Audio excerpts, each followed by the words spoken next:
Salut à tous, David, New Vapes. Aujourd'hui, on va parler encore une fois d'un Genesis. Aujourd'hui, on va parler de l'AGA T2+.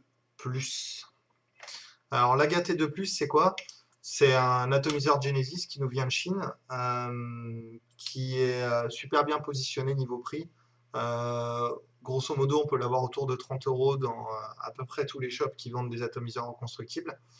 Il est en acier. Et le gros avantage qu'il a comparé à tous ses autres compétiteurs, c'est qu'il a un tank en Pyrex. Pour ceux qui connaissent un petit peu, ils savent ce que ça veut dire. C'est que les tanks en Pyrex, ils réagissent pas avec votre juice et ils vont pas se fragiliser ou se fendre avec les jus, notamment avec le coca ou avec les menthols, etc. Donc pour ceux qui aiment bien vaper du coca ou du menthol, vous n'aurez aucun problème avec un tank en Pyrex. Il est vachement simple à monter. Le cap c'est tenu par des O-rings, donc par des joints toriques, donc vous pouvez facilement aligner le trou d'air avec le mesh. Et voilà. Hormis le fait qu'il est un petit peu lourd, il est assez beau, il est vraiment bien fini. Il n'a pas une esthétique non plus de l'espace, mais il est assez bien fini et moi je l'aime beaucoup, quoi. On va passer tout de suite en gros plan. Je vais vous expliquer comment moi je fais mon AGA, comment je le paramètre sur un mode mecha. Avec une technique un peu alternative, on va pas aller dans les détails à fond les ballons, mais pas comme d'habitude en tout cas. Mais je vais vous montrer vite fait les étapes pour arriver à ce résultat-là. Et je trouve que j'ai de très bons résultats avec cette méthode. Donc je vais la partager avec vous. Ok, donc ça c'est l'AGA T2+. Alors la différence par rapport au premier AGA en fait, c'est que le premier AGA il y avait un pas de vis ici, et maintenant on a deux joints toriques, ce qui est magnifique pour venir caler l'aération directement, enfin le trou d'air, l'arrivée d'air directement en face du wick. Le AGA T2, il a un trou qui est assez petit en fait, et donc du coup qui peut pour certains être un petit peu dur.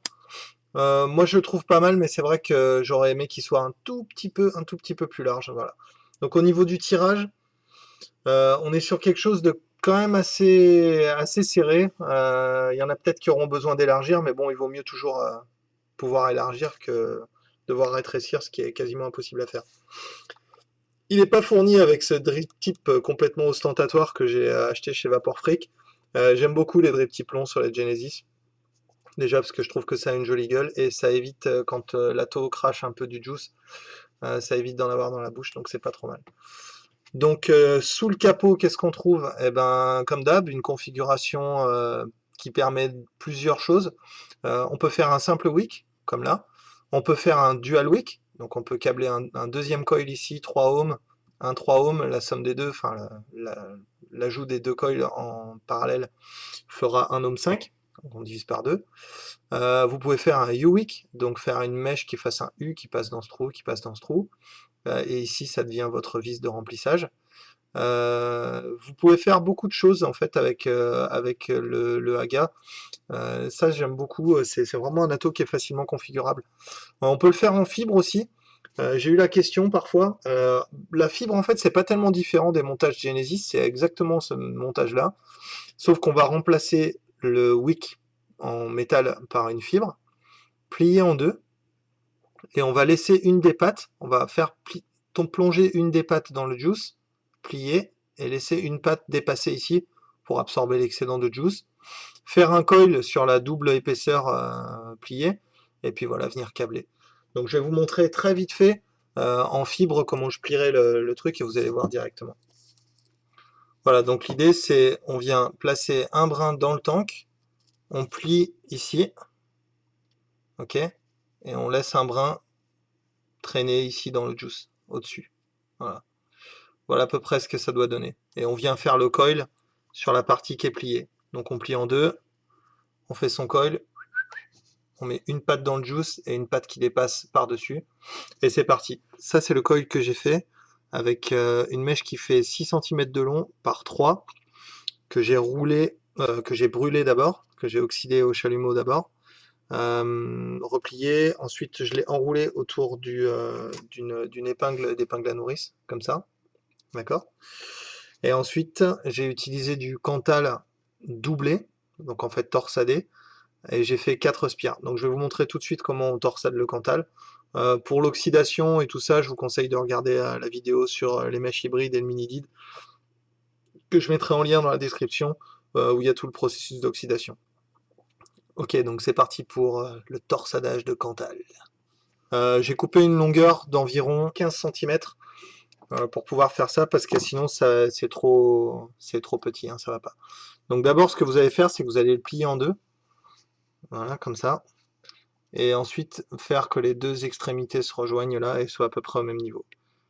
Ensuite vous allez prendre votre pince, vous allez venir serrer ça pour que ça bouge pas. Il va vous falloir un objet assez fin, donc là ici j'utilise un tournevis, et ensuite bah, simplement vous allez venir tourner comme ça en engageant dans la boucle, et tourner, et tourner, et tourner, jusqu'à obtenir une torsade qui soit uniforme. Alors c'est pas la peine de vous presser pour faire ça, il faut juste le faire tranquillement, et en tournant comme ça, on finit par obtenir un tressage qui est pas mal. Je vais pas vous dire exactement combien de tours il faut faire, hein, bien sûr c'est à l'œil, hein. Mais ce qu'il faut obtenir, c'est quand même des tresses qui sont, enfin, quelque chose d'assez régulier. Voilà, hop là. Là, on a quelque chose de pas mal. Voilà, c'est régulier, c'est bien torsadé, ça fait vraiment qu'un seul fil. Voilà, donc ça, c'est ce qu'il faut. Ok. Une fois que vous avez obtenu ça, bon, on va faire notre coil tout simplement. Ok, donc pour faire le coil, ben, on va simplement venir se mettre ici.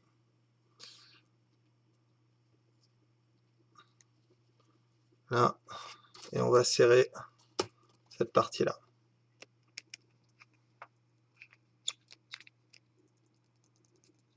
Comme il faut. Une fois qu'on a serré cette partie-là, on va venir entourer le coil, tout simplement.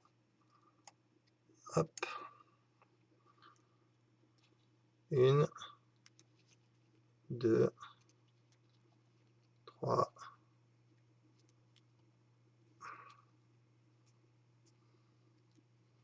Et on vient serrer là.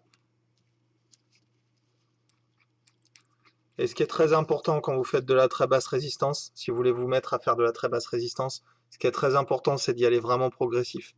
On pulse une seconde et on regarde ce qui se passe. Si la batterie commence à devenir trop chaude, vous arrêtez. Là, je vais regarder si j'ai pas de point chaud. Non, non.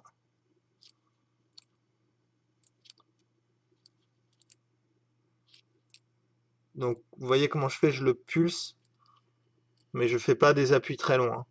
De la même façon, quand vous allez vaper, quand vous arrivez sur des très basses résistances comme ça, ça va partir tout de suite et vous n'allez pas pouvoir prendre des tafs aussi longs que d'habitude.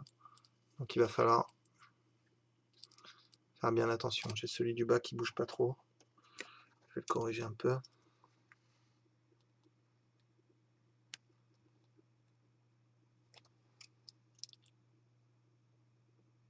Voilà. Voilà, c'est pas mal. Ça, on est bien. Donc vérifiez encore une fois que vous n'avez pas de point chaud ici, là, entre le haut de la tête et ici. Si vous avez des points chauds, vous pouvez simplement venir rapprocher le wick de la tête. Vous pouvez utiliser des écrous plus larges. Vous pouvez utiliser des rondelles aussi, qui vont venir faire le pont jusqu'à ici. Ou alors vous pouvez utiliser des perles de rocaille. Ça dépend. Moi, j'utilise pas de perles généralement. Pour éviter les points chauds qui sont en bas, je viens plaquer simplement le fil, le Cantal, je viens le plaquer contre le corps de l'atomiseur. Et ici, je rapproche très légèrement mon wick pour pas avoir une distance trop importante. Et en doublant le Cantal, de toute façon, on n'a pas de problème. Voilà. Donc là, c'est bien. On est bien. On a une bonne. Je pense que la résistance a dû monter un petit peu là d'ailleurs, vu la réaction. C'est un peu moins immédiat. Voilà. Ok, donc on n'a plus qu'à remplir et à voir comment ça va. Ok, donc c'était le gros plan sur le AGA T2.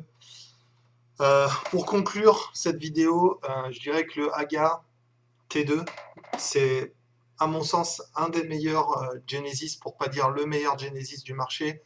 Niveau rapport qualité-prix, niveau disponibilité aussi, il est jamais hors stock, il est toujours disponible. C'est vraiment de la bonne qualité. Le cap se tient bien en place. Bon là, je l'ai un peu bougé, rebougé, machin, donc il y a un peu de juice.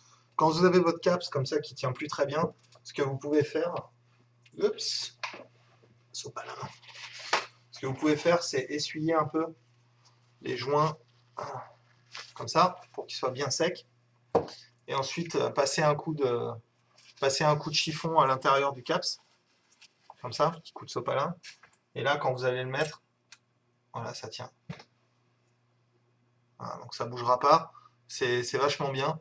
Vous pouvez adapter n'importe quel drip tip dessus. J'ai pas eu de problème avec mes drip tips. Euh, voilà. Donc en somme, c'est vraiment un très bon atomiseur. C'est plus juste un atomiseur pour commencer les Genesis et se mettre au Genesis sur un budget. C'est un atomiseur que vous allez garder, même si vous mettez à acheter des choses plus chères que ça. Vous allez toujours garder celui-là parce que c'est une valeur sûre, il est solide. Pour ceux qui ont peur que le tank en Pyrex soit un peu fragile, le mien est tombé quelques fois. Et pas de fissure, pas de fuite, pas de problème. Donc le tank en Pyrex, c'est pas beaucoup plus fragile que du plastique, je pense, à moins qu'il prenne vraiment un coup sur le côté. Mais sinon, c'est vraiment un bon ato, quoi. Voilà, j'aime beaucoup le Haga T2. Hormis les problèmes qu'on a vus, le fait que le wick soit un peu loin du poste à l'intérieur, qui peut poser quelques problèmes parfois, qu'on peut résoudre avec une perle, qu'on peut résoudre en penchant un petit peu. Il y en a qui arrivent à résoudre ça en plaçant une rondelle en fait un peu plus large. Moi, j'ai pas de problème avec le Cantal torsadé que j'utilise parce que du coup, voilà, j'ai pas de point chaud à cet endroit-là. Mais si vous utilisez du Cantal simple, vous risquez peut-être d'avoir ce problème. Voilà. Donc, je vous dis à très bientôt pour une autre vidéo. Bien sûr, vous pouvez toujours vous abonner à la chaîne si vous voulez voir les prochaines updates. Vous pouvez laisser vos commentaires si vous avez des problèmes. Je vous aiderai à régler un peu vos problèmes avec le Haga. Et puis, sinon, vous pouvez me retrouver sur Facebook, facebook.com/nukevapes, ou alors sur le forum à e-cigarette-public.com. Voilà. Je vous dis à très bientôt et en attendant, on continue de vaper.